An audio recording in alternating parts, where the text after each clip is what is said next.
Y-S-I-S. Okay.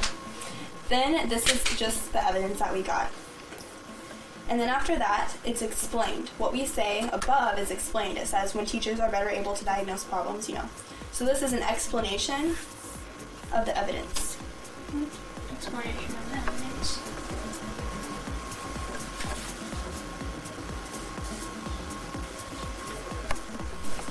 And then below that,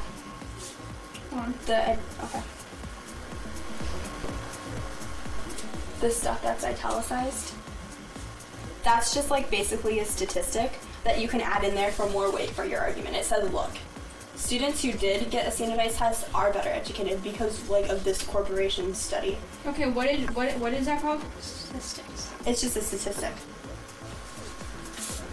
You don't always have to have that, but if it helps, you can.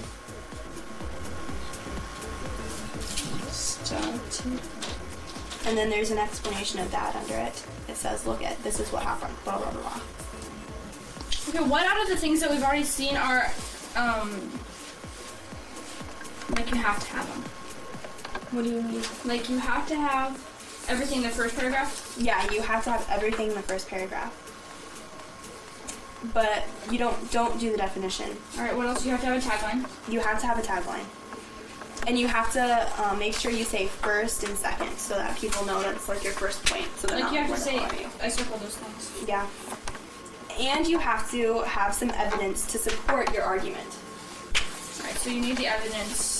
And you need to explain it. And then at the end, the last sentence or last couple sentences sometimes, this is the conclusion.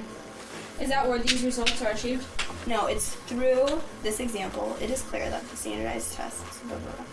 So that's the conclusion. And you have to have that? Yeah, you should always have a conclusion of your argument. You don't just want to leave it there. And with the second, it's the same thing. And then basically it's all the same thing. So the second's called tagline too? Second, when standardized testing is, yep, this one. Every point has a tagline. Alright, then where's the evidence in that? It's bolded. See, sometimes, after you get the tagline, you want to explain your argument a little bit. A system that includes standardized testing allows parents to reasonably evaluate. And then you give the evidence that says, look, this person says that too, which is President Bush and ours. Alright, So then he says that, and then we say, we need to look to that, which is the conclusion. where's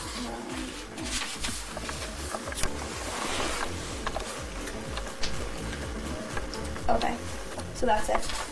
And that's how you're... Wait, we can't be done yet. And the last statement, we must look to the health of parents and community members. That's the conclusion? Yeah. What are you doing because I can write it? Okay, so that's the basics of the debate case. You're gonna have more questions though when you go about writing it, so I'll answer them. Take my foot. Take it. Are you picking Maggie's nose? Alright. It's taking you for a really long time. Take my foot, Zach. Okay, now, you don't really have to come back because you can just research by yourself. I'll come back tomorrow. But when you research, just because you're gonna write. I can write that in outline, right? Research? Well, you don't even have to write your research. Why would you write your research? No, I don't know how to research. Okay, this is how I never learned how to research. This is how Are you you squishing my head? This is how you get I'm trying to teach you how to research. This is how you research. Just go to Google and look up actually no, we're gonna discuss arguments before you guys start researching and writing your case. Should I come back? Yeah, you should come back. We'll discuss negative and affirmative arguments. I'm gonna leave this stuff here then, okay? Okay. That's it. Excuse me. Touch your boob. Carolyn Piper. This is The end. I don't like sit down Emerson.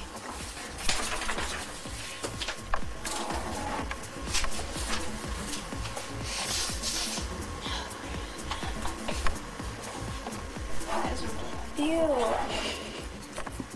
Pimple face. Shut up.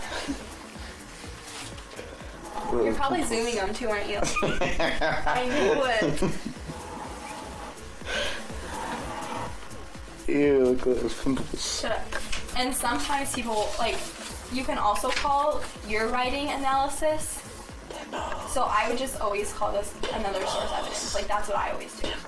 Sometimes the round will be like, hey, can you explain your analysis on your first contention? Which means? Just your first contention. It just, I don't know. You'll understand debate. Well, so there's a lot of like quite evidence. So bring your card. Alright, then, yeah. But it's not for it. It's just, no. For us? Let's go to Taco John's. No, I don't know if you want us to listen. No, I want you to come. No, I Cassie, maybe we should just go to pizza. Let's just go. That's gonna be awkward. Eat. S-H-I-T. Shit. And. Die. You And then have to look at the camera. start laughing when we get to Alfie Cohn, author of The Case Against Standardized Testing, raising the scores of running the school, said, "Standardized testing has swelled and mutated like a creature in one of those old horror movies, into the point that it now threatens to swallow our schools whole." Of course, on the Late Show, no one ever insists that the monster is really doing us a favor by making its victims more accountable. Because my partner and I agree with Korn, we negate the resolution. Standard aptitude should be assessed through standardized testing.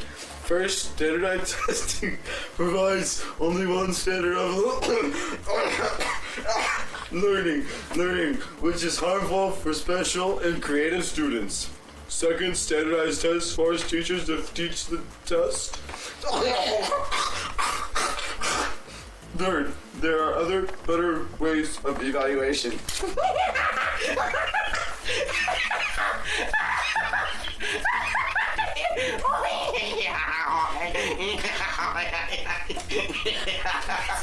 What lies behind us and what lies before us are tiny matters compared to what lies within us. Ralph Waldo Emerson.